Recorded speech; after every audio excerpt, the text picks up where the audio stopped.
بسم اللہ الرحمن الرحیم۔ السلام علیکم ورحمۃ اللہ وبرکاتہ۔ ابو حسان کی طرف سے آپ تمام دوست احباب کو آس مسلم ٹیچر میں خوش آمدید کہتا ہوں، اور میں امید کرتا ہوں کہ آپ تمام لوگ اللہ کی رحمت اور فضل سے خیر عافیت سے ہوں گے۔ محترم ناظرین و سامعین، زندگی کے 5 سنہری اصول میں آج آپ کے سامنے رکھنے جا رہا ہوں۔ میری نظر سے گزرے تو میں نے سوچا آپ تمام لوگوں کی خدمت میں بھی رکھ دوں، کیا معلوم آپ میں سے کوئی ایک نصیحت پکڑ لے اور میرے لیے صدقہ جاریہ بن جائے۔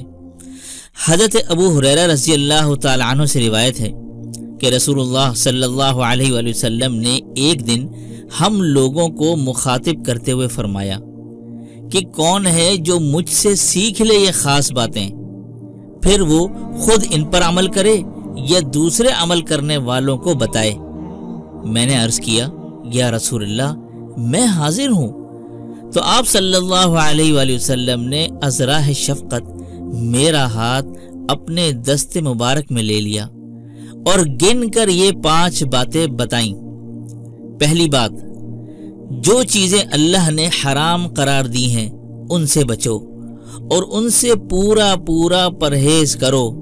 اگر تم نے ایسا کیا تو تم بہت بڑے عبادت گزار ہو۔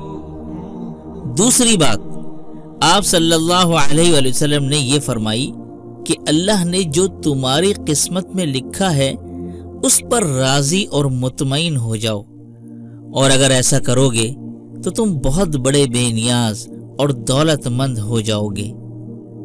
تیسری بات، اپنے پڑوسی کے ساتھ اچھا سلوک کرو، اگر ایسا کرو گے تو تم مومن کامل بن جاؤ گے۔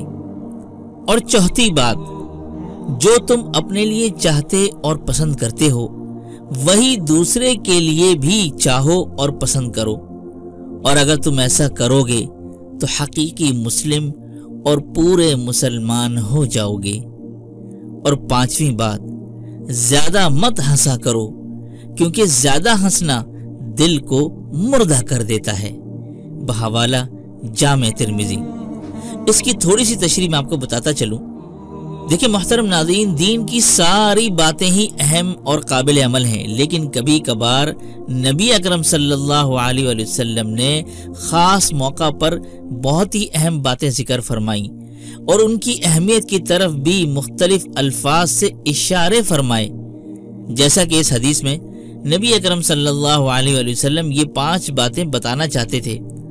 آپ نے مخاطبین میں خاص طلب پیدا کرنے والے کے لیے اور ان کے دلوں کو پوری طرح بیدار اور متوجہ کرنے کے لیے پہلے ارشاد فرمایا کہ میں اس وقت کچھ خاص باتیں بتانا اور سکھانا چاہتا ہوں، تم میں سے کون ان کو سیکھنا چاہتا ہے، لیکن اس کو ان باتوں کا یہ حق ادا کرنا ہوگا کہ وہ خود ان پر عمل کرے اور دوسروں کو بھی بتلائے تاکہ وہ بھی یہ عمل کریں۔ تو محترم ناظرین و سامعین، یہ حدیث مبارکہ میں نے آپ کے سامنے رکھ دی ہے، بس آئیں اور مل کر یہ دعا کریں کہ اللہ تبارک و تعالی سب سے پہلے مجھے اور پھر آپ تمام لوگوں کو اس مبارک سنت پر جو 5 چیزیں ذکر کی ہیں اس پر عمل کرنے کی توفیق نصیب فرمائے۔ آمین ثم آمین۔ تو امید کرتا ہوں آج کی ویڈیو آپ کو پسند آئی ہوگی۔ پسند آنے پر ویڈیو کو لائک کیجیے گا اور اپنے دوست آپ کے ساتھ لازمی شیئر کیجیے گا، کیا معلوم آپ کے ایک شیئر سے یہ بات کسی کے دل میں اتر جائے۔ تو اسی کے ساتھ دیجیے مجھے اجازت۔ السلام علیکم ورحمۃ اللہ وبرکاتہ۔